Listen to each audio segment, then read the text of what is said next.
All right, folks, that's pretty much it on console gaming. Now, pinball. Here we go. Whew, we're in a whole new category. If you're into pinball and you've skipped everything up to this point, everyone else that's been watching so far is asleep.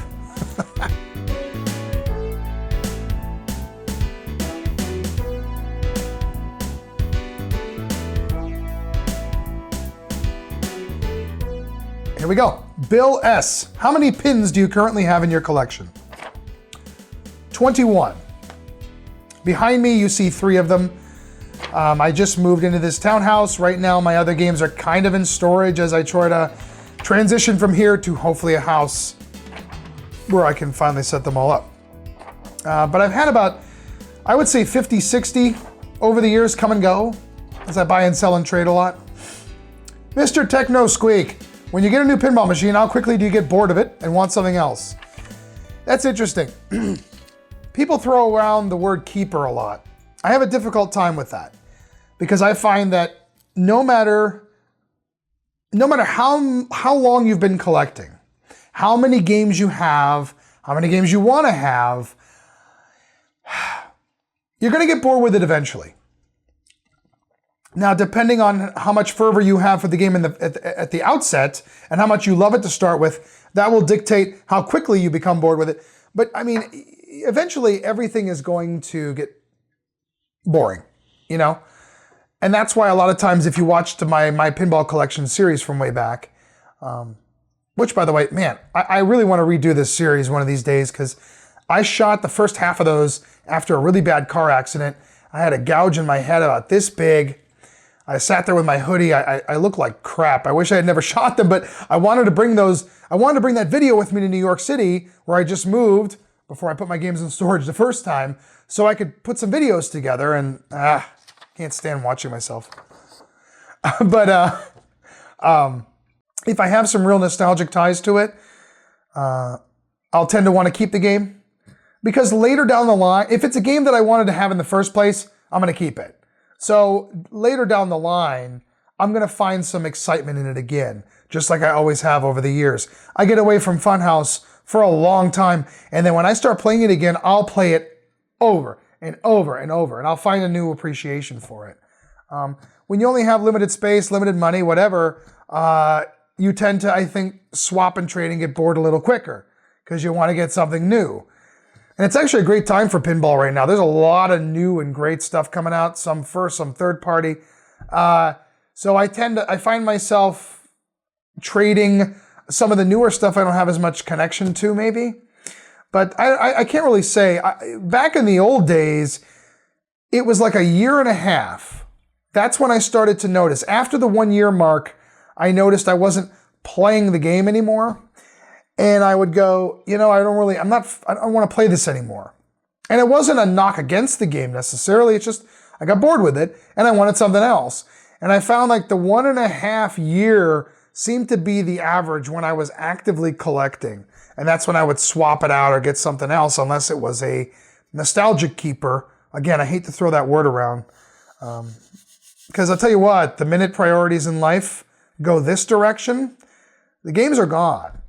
And that's the thing. It's like, you know, I feel very blessed in that I have some great hobbies. I've been able to collect at a time that made me some money, so I could then throw it back into the hobby. But at some point, if priority takes over, you know, much like it does sometimes with the YouTube, you got to go with, you have to have your priorities straight, you know. So I think my boredom with certain games also depends on where I'm at in my life. If that makes any sense. Yule Lager. Are there any rare or hard to get pinball machines you would just die to have? Die to have. You know? No. No, I take that back. I would love to have a Kingpin. You know, I got Big Bang Bar, had that for a long time.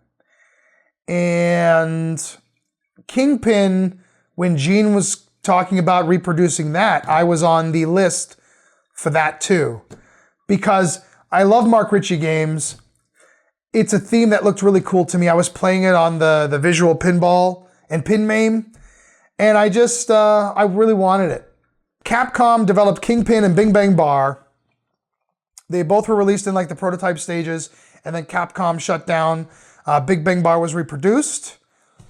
In fact, that was when we talked about Pinball starting my channel. That was one of the first videos I put up, was my Big Bang Bar box opening video when I got it brand new. And that was a gorgeous machine. Katsu Jinken 10. You're pretty good at doing your own repairs and maintenance. Why, thank you. Glad you noticed. As this game, in the background here starts smoking. All right. Would you ever consider a tutorial series on that subject? It could include your tables, cleaning and replacing basic components. I had considered that. I am not confident enough in my... I didn't go to school for this. I'm not comfortable telling you what to do with repairs. I'm just not. I can do them, and I've been 95% successful with replacing transistors, a chip here, a connection here, tracking down a wiring problem, and I can do it pretty clean, but I'm not comfortable telling you how to do it. I just not. It's funny. I'm not, I don't want to be, it's part of it's, I don't want to be held responsible when your game blows up and you say, well, Chris said to do it.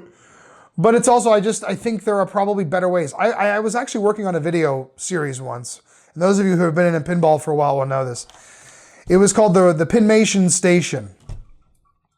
I literally repaired and restored a Red and Ted's Roadshow, along with shopped and repaired another Red and Ted's Roadshow, which was my game. And I also worked on 2 fun houses.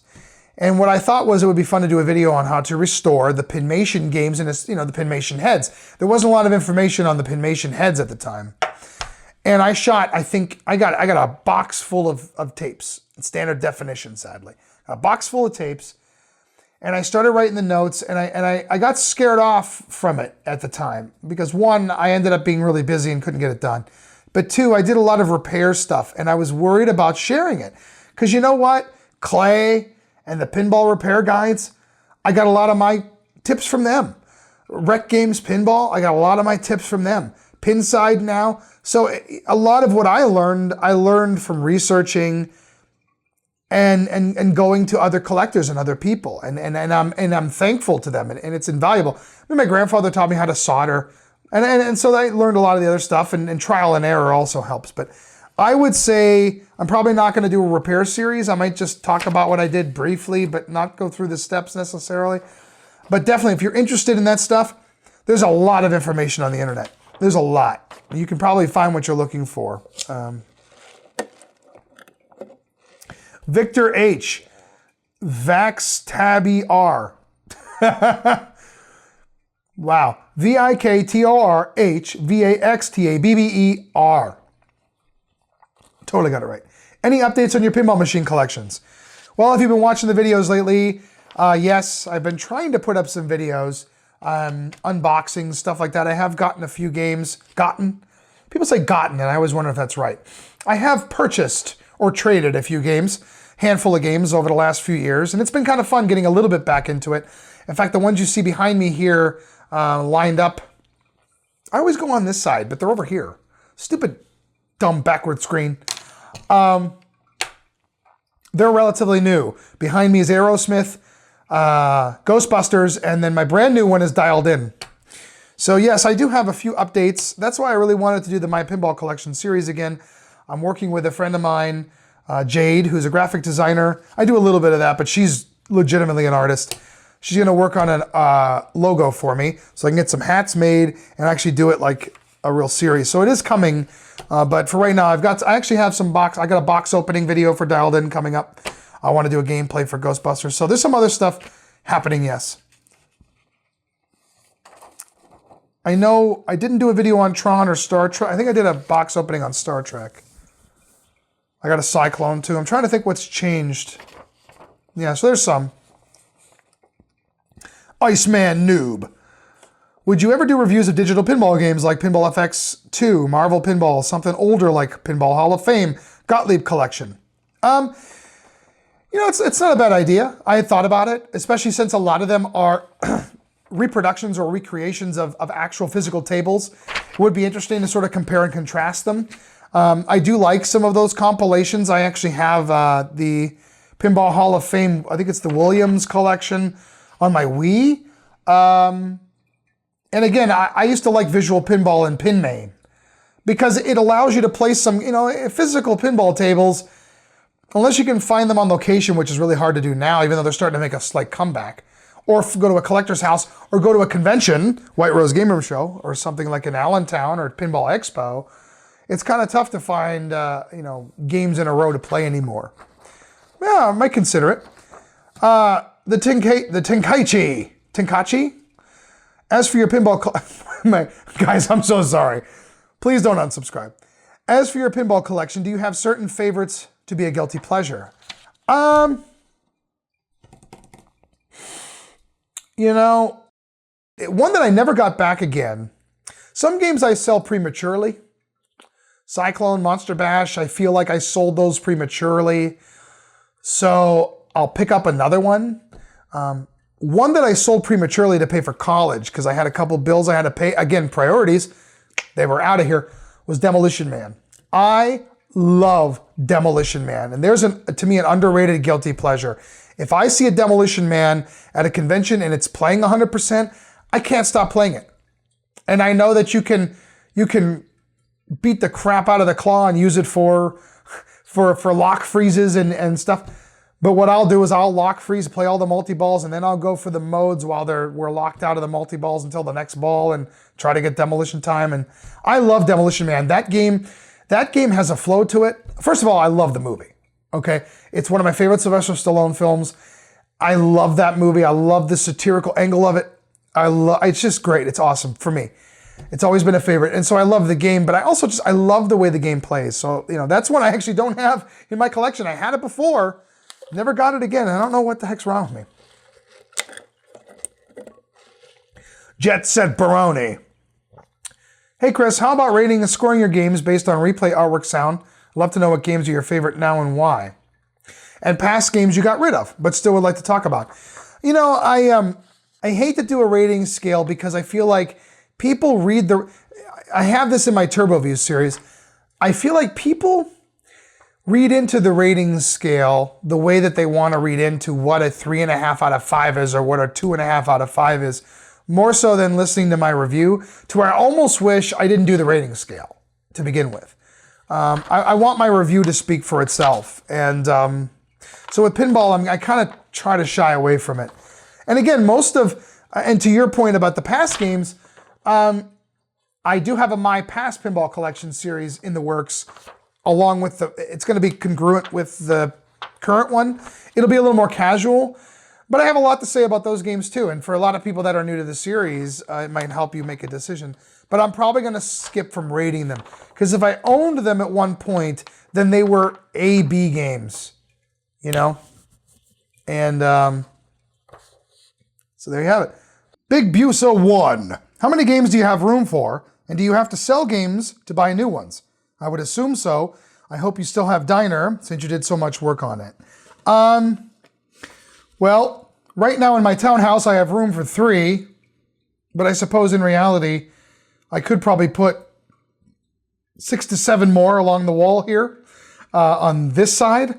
And then a bunch upstairs. But I kind of look at this as a transitional thing. Hopefully one day I'll have enough room for all 20 to 21 of them, and I won't have to downsize too much. When I was growing up and I first started collecting, in my mom's basement, I had room for about a dozen, and then that sort of grew as time went on. I do still have my Diner. I did a lot of work on that game. It has a beautiful diamond plate original playfield that was redone by the Classic Playfield guys. And I did almost as much work on Diner as Taxi. Bill Davis Taxi Playfield is still freaking gorgeous. And that was back when you couldn't just buy reproductions of stuff. You know what I mean? So, yeah, I still have my Diner. I love that game. So, I guess, in a perfect world, I'd have 100, right? But I do tend to sell, trade, in order to keep it to keep it down. Usard, have you played any digital pinball tables you don't own? And if so, which tables have you played? You know, I've pretty much played every single game that I don't own, at least in terms of my area of interest. You know, it's funny, up until a couple of months ago when somebody brought a Cactus Canyon to a convention, I had never played that game in person. That was one I used to play on Visual Pinball a lot. And that was, you know, the last of the full-size Williams pinball tables before they went to the Pinball 2000 format. They only made like 900 some of them, so it's not that easy to find. And there's a lot of people that have like the Cactus Canyon Continued. What's it called? Cactus Canyon Continued? I always have a hard time saying that. C3. A lot of them have that installed, but to play the original Cactus Canyon, I never got a chance to play that until recently. But no, I mean, some of the older games that I've never played, like early Bally Solid State that maybe I've never seen before. There are a couple of those that I can tell you I got a chance to play online, but on digital pinball. Had you the opportunity to play any rare tables like Going Nuts or Pinball Circus? Pinball Circus? No, I've never played that one. That's at the Pinball Hall of Fame in Vegas, and one of these days I got to check that out. That's a bizarre game. I really want to play that. Savior Gabriel, have you played the Pinball Arcade? And if so, what are your thoughts on its representations of real pinball tables? You know, dialing in the actual physics of a pinball machine is difficult. You know, in my TurboView series, when I took a look at the Crush series, I mentioned that they did a pretty good job with that. But it's not perfect. You know, the actual physical machine, playing it in person, the feedback, the way that it plays physically can never really be recreated perfectly in a digital format. But I think like the Pinball Arcade, they do a pretty good job with it. Again, because I own a lot of the tables, I can play Funhouse Taxi and tell you that doesn't feel right, that shot doesn't feel right. But I think if you're someone that does not have the ability to own the games, I think it's a great way to play them. You know, I do. I think it's a great thing. So I don't have a problem with digital pinball, but as far as recreating the actual experience, some do better than others. But I'm kind of glad they're around. Alexandre Vieira. How do you become a pinball addict? You know, that's a good question. I don't know. I think I started playing pinball when I was young, and pinball started to work its way back into arcades, you know? Or I should say, work its way into arcades when the arcade machines started to really become the main thing you would find in an arcade, you know? Because arcades before then were mechanical games, you know, pinball. Now arcades were thought of as video games. And I think when pinball started making its way into there and then finding its sort of new renaissance in the late 80s, 90s, I started playing it a little bit here and a little bit there. But truthfully, to me, pinball was always that novelty game in the corner. When I'm at Skateway, for example, and I'm playing Super Pac-Man or Moon Patrol, which are a couple games I for some reason remember playing there, in the corner is Jungle Lord, Xenon, 8-Ball, Deluxe. And I would put a quarter in and I'd flip the buttons and try to get a high score. My buddies and I would play doubles and try to beat each other. And it wasn't the technique, for example, Jungle Lord getting it up toward the top and the upper area was not lost on me, that, you know, you tried to like keep the ball up or whatever. But I was all about just getting score. I wasn't really paying attention to the game. Starting at around High Speed, 1986, you started to have like a beginning, middle, and end sort of storyline. And I think being a video game person at the time, especially, that was very interesting to me. I started to see the purpose behind why things were laid out the way they were. And since then, I've become very appreciative of older games. You know, a lot of which the goal is to get the high score or to light the special, for example. How do you light the special? You complete all the lights in the wheel or on the middle of the playfield, something like that. You light your bonus multipliers and stuff. So there's always stuff to shoot for and accomplish. But it was with high speed where it made it obvious that there was a storyline. Once I started to learn that, and I started to play games like Taxi, where the goal was to pick up 5 passengers, drop them off, and then you get the jackpot, I started to appreciate where pinball was going. Then I started to get better at flipper skills. I started to get better at learning the different machines and how they each played. And I'm not a tournament player by any means. I still am not interested in learning every little nuance on how to get the highest score, but I'm a pretty decent player. And I have fun digging into a game that really, it's hard to explain how you become an addict. I have no idea. You just got to play it. Have someone show you how to play, how to flip the ball so you're not doing this, how to aim, how to go for things that are lit on the playfield and what to light other things, how to progress through the story of 80s, 90s, and above games. I think you'll start to really appreciate what is there, beyond just flipping the ball and keeping the ball up as long as you can. There's nothing wrong with that, but there's always something more to these games than just that. And once you start to learn that, I think you'll really enjoy it. Now, it's difficult these days because it's hard to find games on location. So I would suggest, if you're really interested in that, track down somebody that has a collection in your area and ask them. Most collectors are like, hell yeah, come over. I usually use Taxi. I mentioned Taxi a lot, but I use that a lot for new people of whom I want to show rules to. Or maybe a game like Medieval Madness, where you could tell them, just hit the castle in the middle. Every time you defeat a castle, it lights up here. Try to complete all the castles. The other stuff we can figure out later. Colin McCarthy. If you do a Q&A video, which I'm doing, I would like to hear what your thoughts are for the new Dialed In. Well, let's put it this way, Colin. It's sitting right behind me, so guess what? It's fantastic. It's expensive. Again, I would not have that game if I did not own at one time a Big Bang Bar. Let's just put it that way. And I have a story behind Big Bang Bar. It's kind of sappy, but it's the truth. But anyway, I sold that and I bought a few games, and one of them was Dialed In. I'm a big Pat Lawler fan, as you know. If you've watched my series, you know that I love Pat Lawler games. And I thought Dialed In looked interesting, but once I got to play it in person and realized it wasn't just a cell phone game, as some people dismiss it as, I started to realize this is a very fascinating machine. It comes from up here. It's not a preconceived Aerosmith pin where you're just showing up to find out, well, how did they do Aerosmith? Interesting. Dialed In is an original story, and once you start to dig into the story, it's very fascinating. I love it.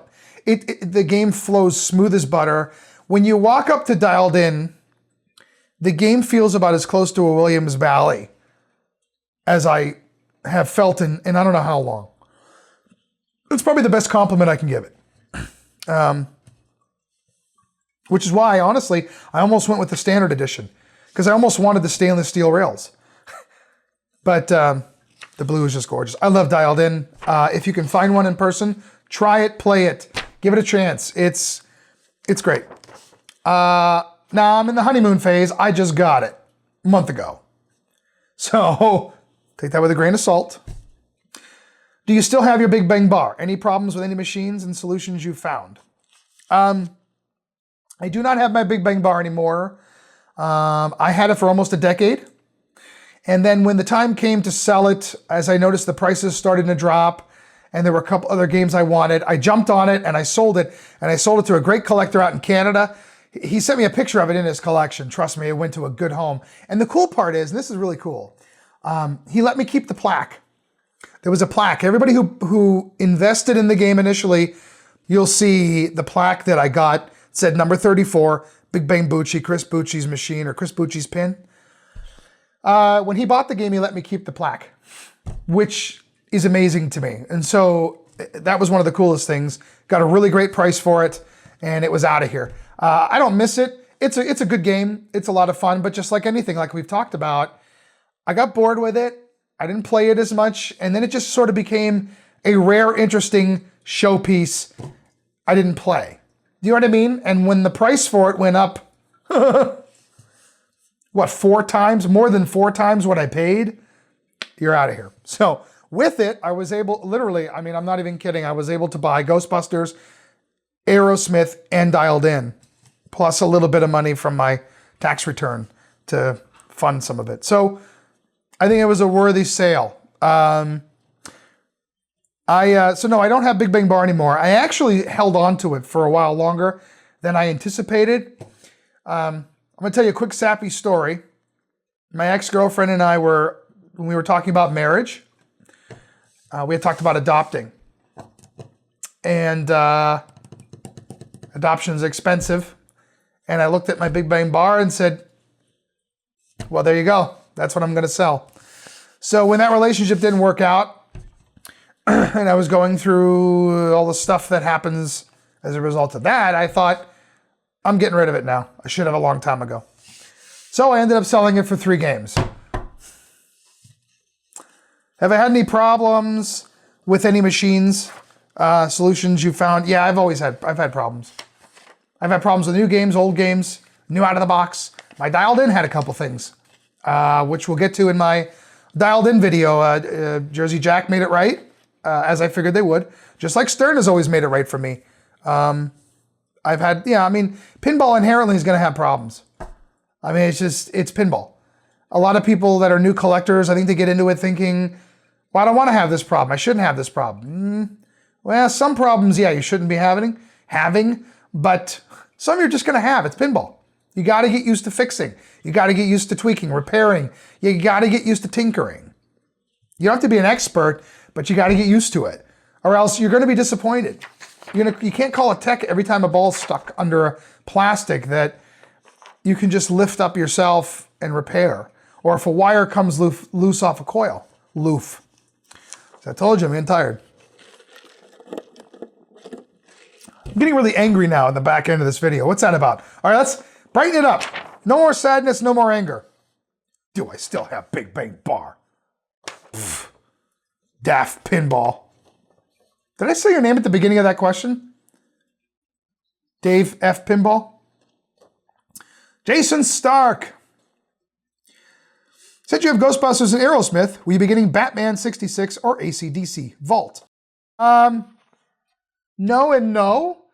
No knock against those games. Batman is a beautiful game. I played it a dozen times or so at the Cleveland Pinball Show. The code was really early. Now it's become a lot more mature. Lyman, you rule, man. I know you're gonna bring something special out of it. It played okay to me. I didn't mind it. It wasn't my cup of tea to own. I actually really liked The Dark Knight. I would buy that one at some point. I wasn't as big a fan of Batman 66, though I like the theme a lot. AC/DC, I'm not planning on picking up. That game has never connected with me. And I mean, no offense to fans. I played it at my friend Bruce's house multiple dozens of times. I played it at conventions. I played it at Trent's when I went to pick up Ghostbusters. I've played it a lot. And I like it, but I love AC/DC. I'm a fan. But the game just doesn't connect with me. And that's the other thing. If we go back to the other question about how do you become a pinball addict, pinball's very personal. One person will play a game like Ghostbusters is a great example. One person will play Ghostbusters and go, this is awful. The geometry's horrible. It's a terrible game. Right, Greg? And the other person, like me, will play it and go, I like the difference. I like that it plays different. I like that it's brutal. So it's different. Everybody's different. AC/DC people love. They love AC/DC. I like it, but I wouldn't buy one. Again, that if we go through the list of all the games here, that isn't one that is on my radar. Now, if I picked up every other game that I wanted, would AC/DC maybe be on there? Maybe. But it's not on my, like right now, I would love a Total Nuclear Annihilation. I played that game at the York show. I've seen videos. I couldn't get enough of it at the I love TNA, and almost was able to buy. Right now I can't do any more buying, selling, trading, but next year I'm getting a TNA. Kitten Clan again. Do you like digital pinball games aside from the Crush series? When I was a kid, I really liked High Speed and Pinbot on the NES because I was excited that that was something, that was actually a thing. I used to play the original pinball on NES a lot, if we're talking about old school pinball. But I can't think of anything that... The Crush series is probably my favorite. I had the original release of the Pinball FX. Those were fun. They did some really fun things with that. Sorry, I couldn't remember the name of it. Again, that's how long it's been since I played. Zen Pinball? Maybe? Do you have a good first table suggestion? Do you have a good first table suggestion for people who aren't particularly well off to pick up, or maybe a few suggestions? Boy, I don't know. That's a tough one.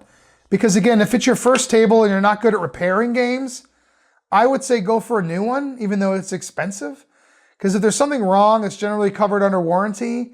You don't usually have to do too much tinkering. If you're going to buy a new game, I would suggest you get one from a collector. Get one that has been worked over by a collector, someone you trust, maybe, who can walk you through if there's a problem. Because again, pinball requires a lot of tinkering. And I mean, I could recommend a Taxi or a Pinbot that's a little more simplistic and basic, but early solid state, if you want to go the solid state route. Or you could do like a Firepower or Alien Poker or some of those really cool early Williams solid states. If you want to go electromechanical, there's a lot of great EMs. But the thing is, man, you got to know how to work on those too. So I don't know. I don't know what a good first table would be.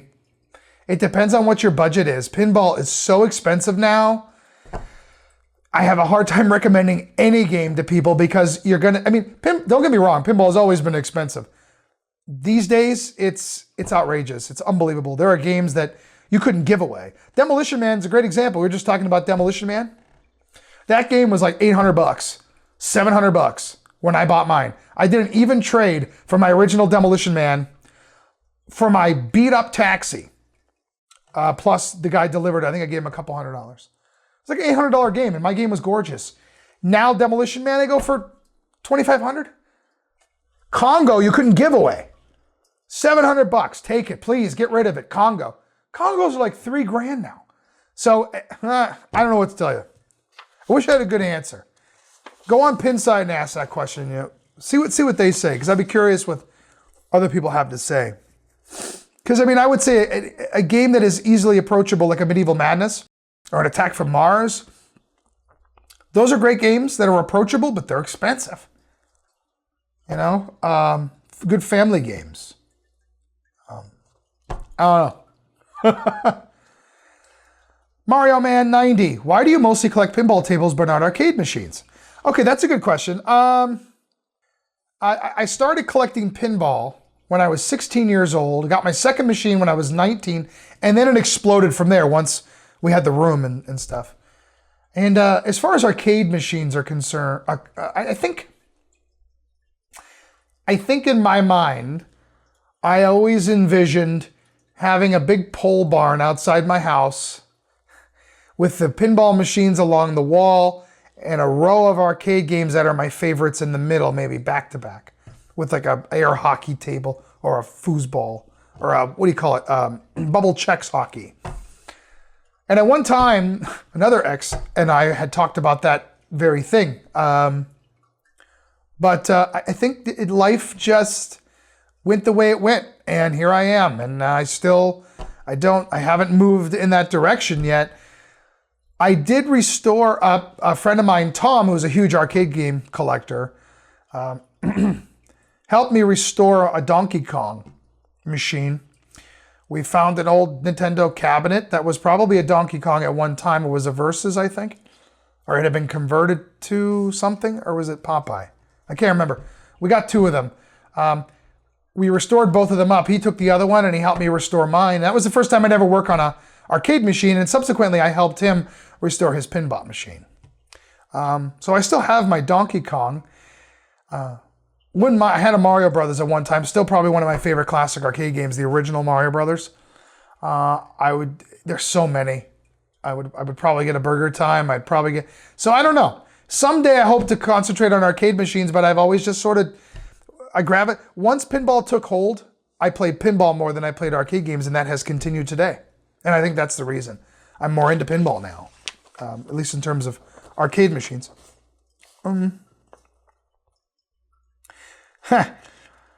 As for a question, Atomic Fireball 83. I always thought it would be cool if Alien Crush or Devil's Crush were made into a real machine. Could it be done? What do you think? Ooh, boy. You know, that's... Some of the more organic stuff would be difficult to replicate. And obviously the special mini games wouldn't work unless, you know, now that we have the LCD screen, LCDC, now that we have the LCD screen prominent in both Stern and Jersey Jack has the much bigger ones, maybe if the bonus levels, actually it held the ball and the bonus levels shot up into the LCD screen. Then that way the table itself was, especially Alien Crush, which is only 2 levels, if the table was relegated to just the top and bottom of Alien Crush, you could have mechanical heads coming in and out. You could have more organic looking switches that you hit. Once you get to like Devil's Crush and like characters walking along the playfield, that might get a little tricky. Unless you do like Bram Stoker's Dracula, where you have, you know, Mr. Multi-Ball actually moves the ball like this. Maybe you have the characters come across. I don't know. That'd be really hard. That'd be really hard. I think Alien Crush would be your better bet if you were going to do that. Huh. Might be kind of neat though. Might be kind of cool. Vegeta51. If you had to choose between your pinball collection and your TurboGrafx collection, which would you choose? Oh God. Oh, you're killing me. Boy, that's a tough one. Well, no matter what I say, I'm going to upset some of the people in my channel, right? But if I had to choose, somebody was standing there with a gun and said, I get one of these two and you keep the other, I have to go pinball. Both of them would be really semi-irreplaceable money-wise to get back. But I think some of my more nostalgic games, TurboGrafx-wise, I can play in other ways or get back easier than some of the pinball machines that I've restored and worked on. What I would like to do is bargain with the burglar that's holding a gun to my head and say, look, how about we split it? You take these games and I get to keep these games. Because then I could keep my nostalgic stuff for TurboGrafx and keep my nostalgic stuff and important stuff for pinball. Not that they're not all important, but that's a tough one. Michael Woods, what is your biggest pinball letdown? Biggest pinball letdown. I'm assuming you mean game that I really wanted to like and didn't like, or didn't like as much as I thought I would. Ooh, man, oh man, oh man. I don't know. Like I said, I generally am pretty positive, and even the games that I'm not that positive with, you know what? I'll say it. Transformers. I think the hype surrounding what was coming out with Transformers was so huge. And I'm obviously a collector and a fan. And there was so much G1 goodness mixed in there, even though it was based on the movies. I had so many quality control issues with that game. I had so many problems with that game that I got so negative at times that I did not put that in my... I didn't put all the negativity in my big review that I did on this channel, which you can go back and watch when I first got it. I was so excited Because as a collector, I kind of thought, okay, well, Transformers, regardless, is going to be in my Transformers room with my collection. And instead, the game was just okay. I like it. Some people hate it. I don't hate it. I like it. But it just didn't, at the end of the day, it was a little disappointing. That might be a good one, I think. I was expecting it. Maybe my expectations were just too high. But it didn't meet my expectations at the end of the day. If you mean let down in other ways, I would say anytime I've lost. My friend Michelle and I, every pinball show, we go to the York show every year. We play doubles. And that's just what we do all day, all weekend long. And whenever I lose, she likes to take a picture and point at it.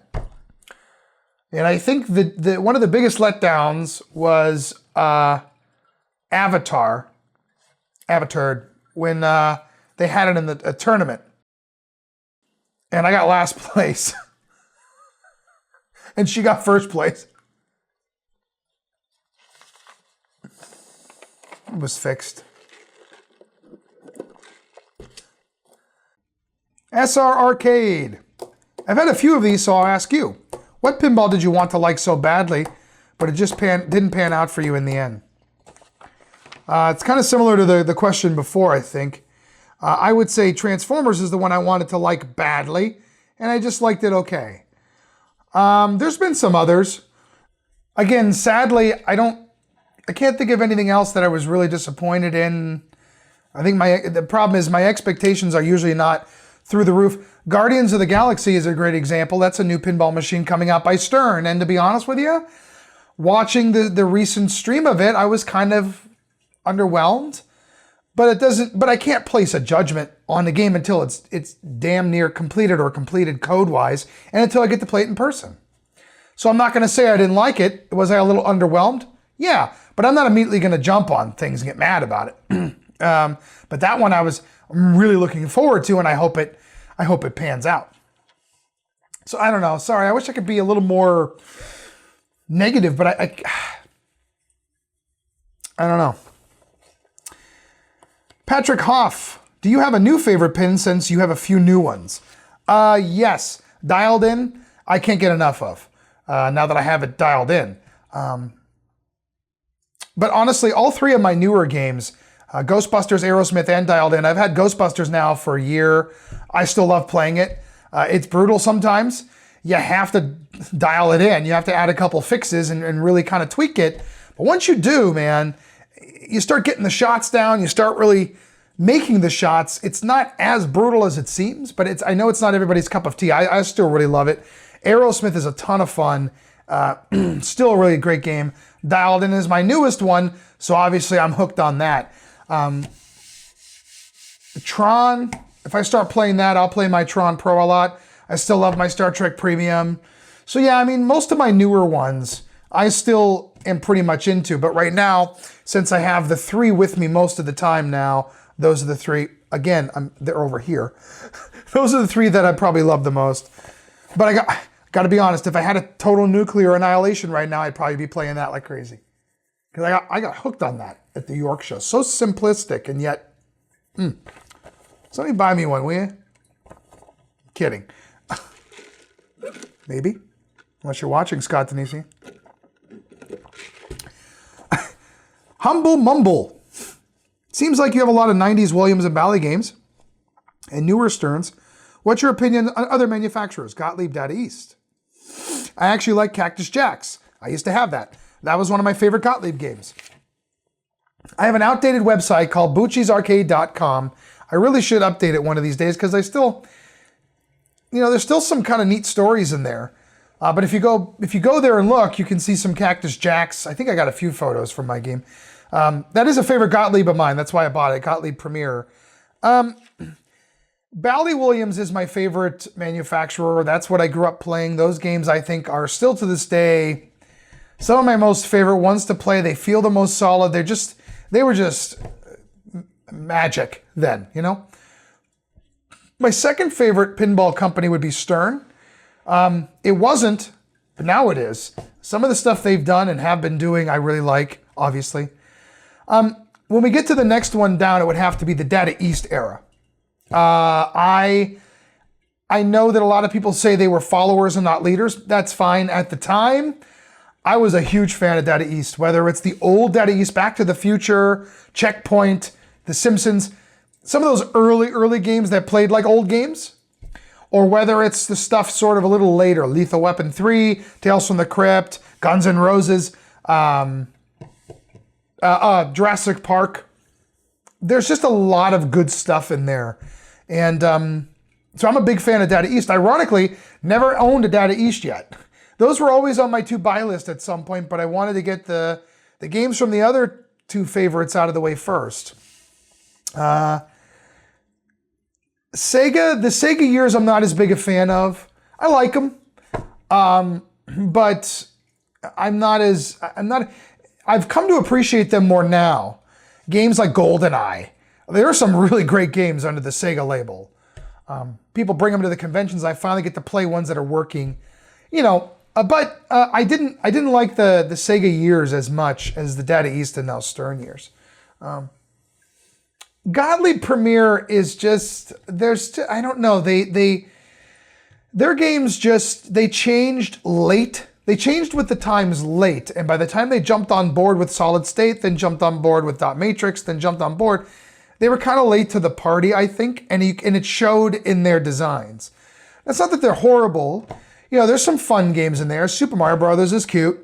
Stargate's pretty cool. I do like Stargate. I like some of the older Cactus Jacks and Surf and Safari. Those are fun. But a lot of the Gottlieb Premier games, Bone Busters, right, Kevin and Nick? Did you hear the one about the traveling salesman? I used to play Bone Busters all the time. They're okay. That company, just their design philosophy and aesthetics and the way the games felt, I'm going to use Connect With Me. I'm using Connect With Me more than I use Tug at the Heartstrings in my series. But I think it didn't connect with me as much as the other companies did. Don't dislike them though. Again, I'm easy. Man, give me a pinball machine that's working 100%. I'm going to enjoy playing it. Even if it's something. Cue Ball Wizard I used to play all the time. Rowdy Ramp Round.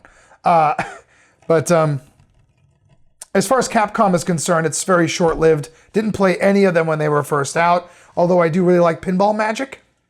That's a damn cool game. For the first one, especially. I almost bought that one time, and that's on my to-buy list. Obviously, Big Bang Bar. Alvin G & Company, I'm not familiar with. I mean, they didn't do very much. And then as far as electromechanical games, I mean, I'm not as proficient on what was out there and what companies made what. I mean, I tend to gravitate, ironically, I think, more toward the Gottliebs. I like the wedge heads, the one players and stuff, but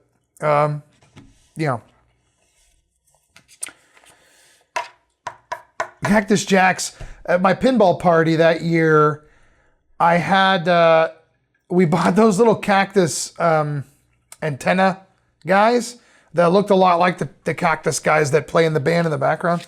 We gave those away. It's a pretty yellow cabinet. TurboGrafx 7. Are you considering more interviews with pinball industry people? I really liked that interview. It felt so honest and open, like listening to a conversation. Oh, thanks, man. I enjoyed doing the Ghostbusters interview video. And yes, I had planned on doing one for another game that I got. I talked to the designer about a recent game. He said he was on board. I wouldn't be able to do it in person, but a phone conversation. I wrote up a bunch of questions. I asked some people for some help, and unfortunately, I never could reconnect with them. I just sort of lost touch with them, and I guess we went on to other things. So I wanted to do another one.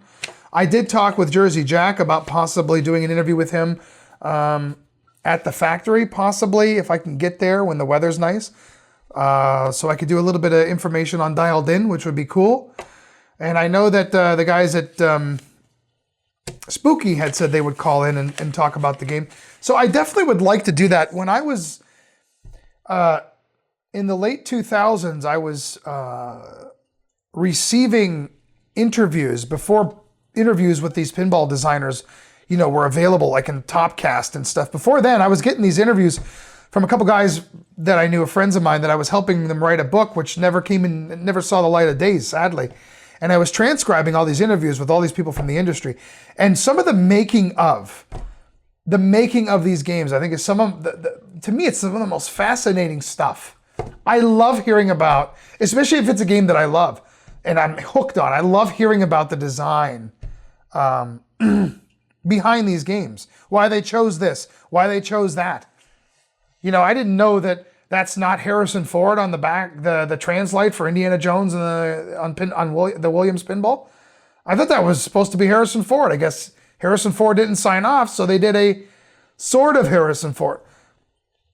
I love hearing that stuff. So when I did the Ghostbusters one, I just wanted to talk about Ghostbusters. I thought maybe if you were into the game, it might give you some insights on it. So yeah, I'd like to do more. I tried to do another one, but it didn't work out. Last page. Oh, you guys still alive? I'm going to throw a secret word out at the end of this video. I just decided. And if you listened to the whole thing from beginning to end, I'm going to have you write that in the comments. I want to find out who actually... This is the last one for pinball. 7 Otakus. If you were to create and design your own personal, customized, one-of-a-kind pinball, what would be the name of the title and what would the game be about? Oh, it would be the Three Stooges. Yep, that's what it would be. It would be the Three Stooges. You would play through, the modes would be based on some of my favorite shorts, and it would have to be Curly and Shemp, because I love Shemp too. Curly's my favorite, but I love Shemp too. It would be all the different shorts, and it would be in black and white. The game would be in black and white, which probably wouldn't go over at all. Nobody would play it. And it would be all sound effects and quotes from the shorts. And then the wizard mode would be, I have no idea. Would be there's the one short. Larry tilted the machine and there was a mallet at the top and it came down and bonked him on the head. That would be my topper. I've been a Three Stooges fan since I was a kid, so that makes sense to me. If I'm thinking off the top of my head, again, just rambling on here, probably Three Stooges. Maybe it, Three Stooges.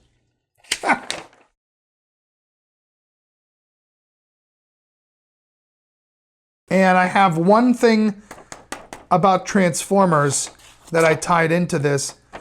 There's only one question I had on Transformers. Transformers doesn't really take up a big portion of this site, you know, my YouTube channel.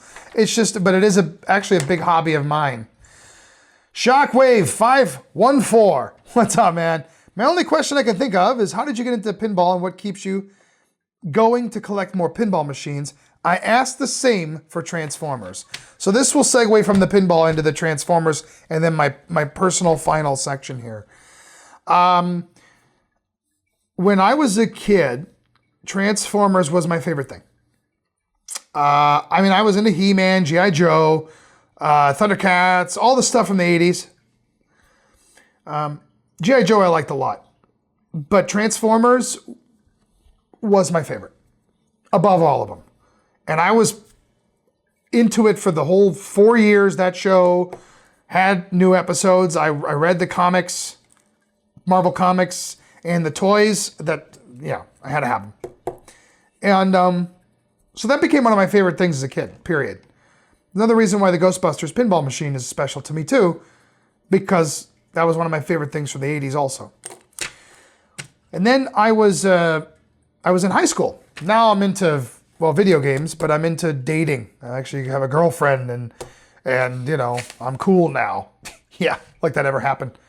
But you know, got the pretty girlfriend. I ain't playing with toys anymore. Shoot. And I'm walking through Kmart, of all places, which just closed, by the way. The Kmart, the same Kmart that this story took place. And sitting there in front of me was Transformers Generation 2, and it were the Constructicons. They were yellow, which I was confused about, but it was the Constructicons. It was Devastator. I got hit with this wave of nostalgia I'd never felt before. And I think I was 15, 16. And I had to buy these toys, and I opened them up and I transform them, and it would bring me back to my childhood, and I'd put it on a shelf. I cut the bio card out and all the weapons and put them in a box. And that's kind of how I started becoming a collector. It was nostalgia. Then I started collecting Generation 1 sealed in boxed pieces. I went to BotCon 97. I got into that. Started getting into Beast Wars because everyone told me you should give it another try, and I did, and I loved it. That carried over into the 2000s. I wasn't as much into that as I was before. Then the movies came out. The Classics line came out. Transformers Prime, animated. I mean, it ebbs and flows based on where I'm at in my life and what is out there, but that's what keeps me coming back to Transformers, because I like a lot of this stuff. And they keep reinventing it. Titans Returns this year, that was a great line from Hasbro. The Masterpiece line is fantastic. Third-party stuff is fantastic now. So much like Pinball, Transformers is actually really big. I've gone to TFCon every year for like the last 4 or 5 years in Canada, and I love it. And that's a part of my life I don't share as much of on this channel or otherwise, because there's so many Transformers things out there. But yeah, but I love it, man.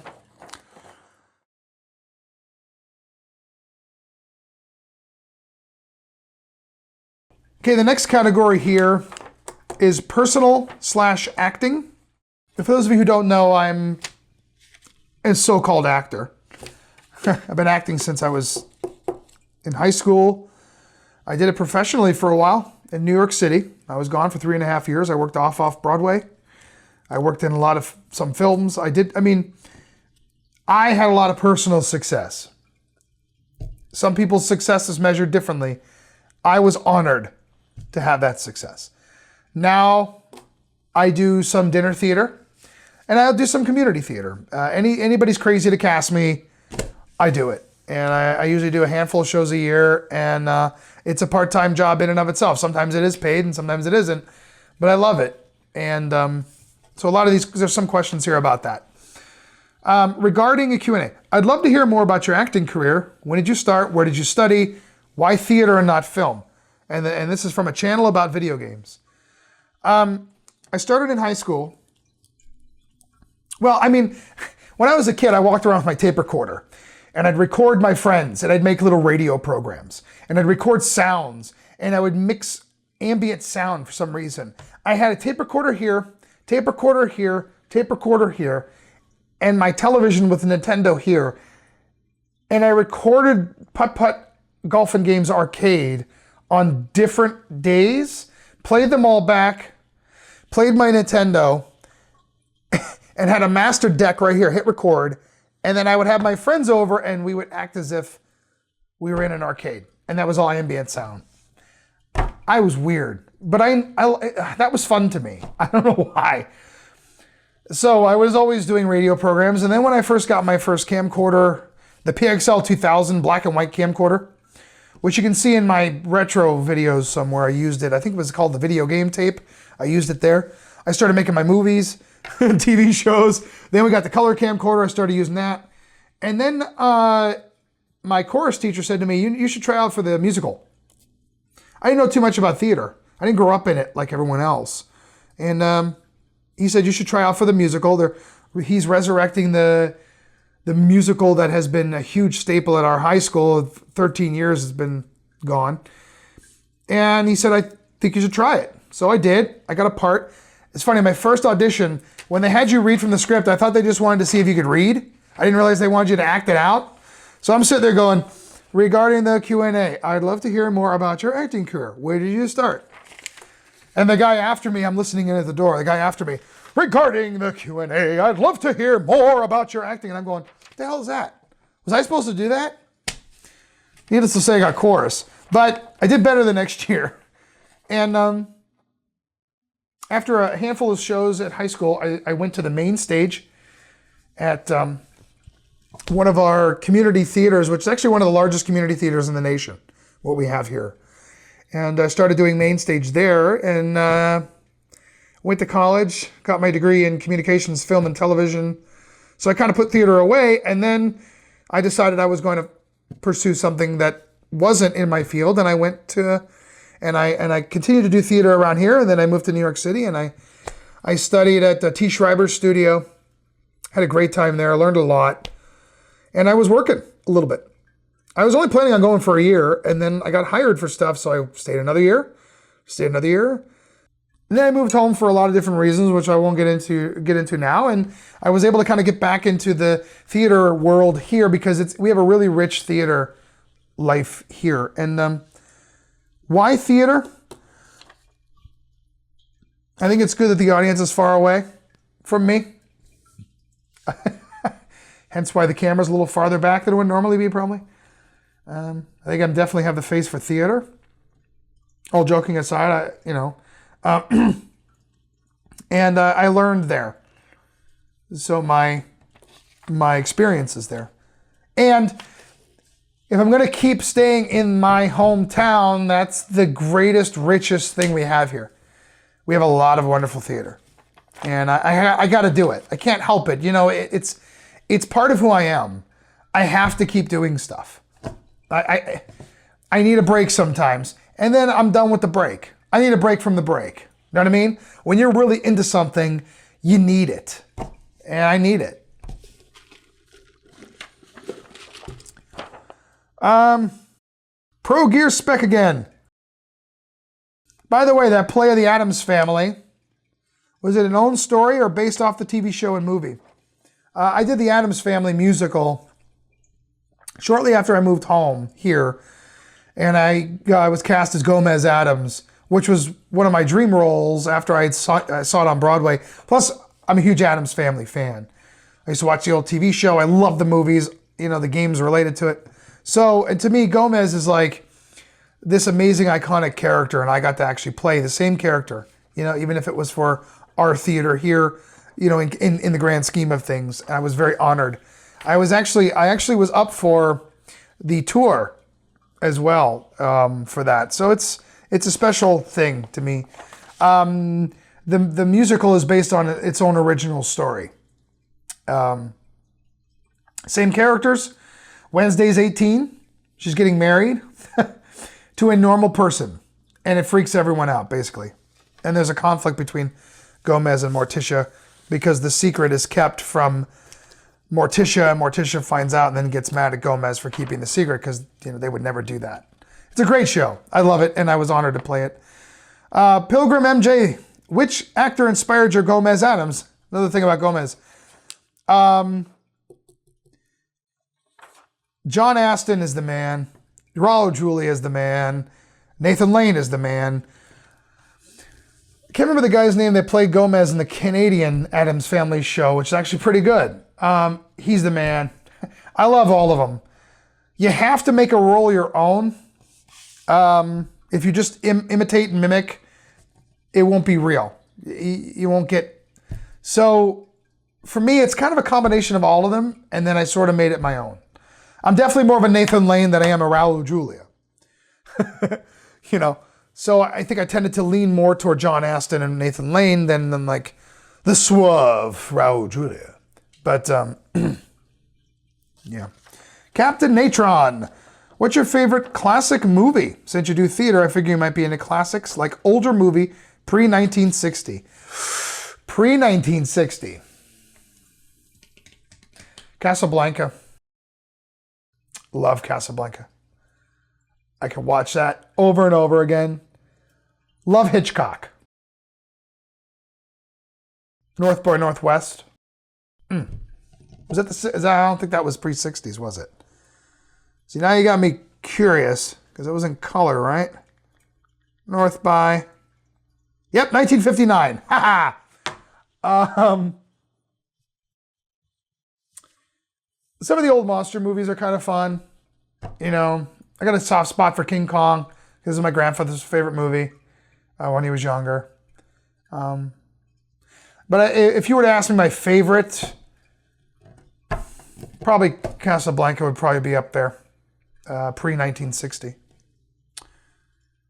Keith Beard, what is your profession? I have a degree in communications, film, and television. I actually work in the video production field, and I have for a long time. I got hired right out of college at a local company here, doing video production. But it was a small operation, so we were doing very high-end work, but you got to kind of do a little bit of everything. Now, my title was head editor, which I am one of the head editors now at the company I'm with now. But when you're working in a small company, you're kind of doing a little bit of everything. Like I just wrote a script for a couple of commercials. I helped to shoot for a couple of training pieces. We do commercials, not so many commercials anymore. We do a lot of really high-end internal pieces. We have a couple really big clients. So I do a lot of editing, a lot of post-production. That's probably what I do the most. But I do some script writing, some pre-production. I do help on shoots. So that's my profession. And I've been doing it professionally since '99. I did it freelance while I was in New York City, helping people with some videos and stuff like that. So that's what I do. Smith John asked a bunch that was covered already, but what kind of vehicle do you drive? What sports team do you root for? Okay. What kind of vehicle do you drive? Right now, I have a 2009 Toyota Corolla. I love it. We tend to be a Toyota family now. We used to be a Chevy family. My mom bought 2 Chevy Novas in a row when I was a little kid. First, it was the big old honking Chevy Nova, and then the little box on wheels in the 80s. I love that car. That was my first car, by the way. I bought my mom's car for $1 when I was 17, and loved that little red car. And then she moved on to Toyota, and I moved on to a Plymouth Neon because I wanted to be cool in college. And then I went and got a Mercury Cougar because I loved that car. And then I moved to New York and didn't need a car. And I think I mentioned in the Pinball video that I filmed the first part of the My Pinball series after a bad accident. And that was what happened. My Mercury Cougar hit a deer. Car spun around. Almost had control of it, but unfortunately we went in a ditch and the car went and tumbled upside down and was totaled. Yeah. So that was bad. Ironically, the next week I was moving to New York City and I didn't need a car anyway, but I would have rather not done that. So then I moved home and I picked up a Toyota Corolla, a reliable car. It's great. I love it. I'm probably going to get another one next year because we're getting a little higher up. So that's what I drive. I had good luck with it. What sports team do you root for? Cleveland Indians. I'm a baseball guy. Cleveland Indians are my team. They've been my team since I was a kid. My grandfather was into it. He taught me baseball. I miss him, you know. My grandmother too. And he took me to my games when I played in Little League. Then we go to McDonald's on the way home, get a fish sandwich or ice cream or something. But yeah, Cleveland Indians. And I like the Pirates too, just because it's Pittsburgh. But yeah, I'm an Indians guy. Hockey, I like the Penguins. Yeah, those are the teams that I probably root for. Oh my goodness, we're the last question. My brain started going off into, who else do I like? Land. And I completely forgot what I was doing. Nintendo. Now I'm going to read this whole thing. Has anyone ever told you? The answer is yes, but only on YouTube, not in person. Has anyone ever told you that your voice sounds exactly like the dude from the original Total Recall that tries to convince Arnie that the mind trip he is witnessing is all part of the recall experience that he paid for? Does that make sense at all? Tries to get him to take a pill. Arnie shoots him. Anyway, that actor and you have the same damn voice, except his might be a little higher pitch. Just a weird random observation I've always noticed. I have been told that before. Like I said, not in person, but only, I think when people listen to my voiceover, I always thought that my voice was like a weird mixture of Mel Brooks and Penn Jillette. But yeah, Roy Brocksmith, I think was the actor's name. And I guess I can kind of hear it. I never really noticed it until people said it. Here, I wrote down some dialogue. I'll see if I can do it. Swallow this. It's a symbol for your desire to return to reality. See, I don't know. Does that even sound? I don't know. I don't know. Anyway, whew, there you go. Wow. You know, guys, I got to tell you, this was really fun. This was really fun. You know what? I tell you what. If you listen to this whole thing, feel free to leave a comment below if you want. But also, type in Brocksmith. BrockSmith. Brocksmith. That way I know you listened to the end. I'd be curious if anybody actually listened to this whole thing. Or if you only listen to half of it, type Brocksmith and say, I'll listen to half of it. I gotta tell you, this was a lot of fun. I hope it answered a few of the questions you had. I hope it was semi-interesting. I joke all the time in a self-depreciating sort of way. I don't find myself that interesting. So I don't know if anything that I say here, I don't know. I mean, again, I probably could have been a little more prepared and had answers to these questions written out, but then I would be talking for twice as long. And also, I think the impromptu nature is more of a conversation versus something that's written down and scripted. And I think that's kind of what I was going for, more of a conversation. Thanks for subscribing to the channel. Thanks for taking the time to write up these questions a handful of months ago. Thanks for sticking with me even when I disappear for a while. Your friendship means a lot. This channel means a lot. And I promise I'm always gonna be around, even if I take these long breaks. But I got a lot of interests, a lot of things going on, and it's just difficult to me to get to it sometimes. But I just want you to know that this was really cool. I enjoyed it. I'm sorry if I was a little bit tired at the beginning. I took a break in the middle during the edit and grabbed a bite to eat. I feel a little more energetic now, but hopefully I got everything out. Thanks again. Keep on flipping, keep on TurboGrafx seeing, keep on transforming, and keep on being awesome. I appreciate it. See you guys.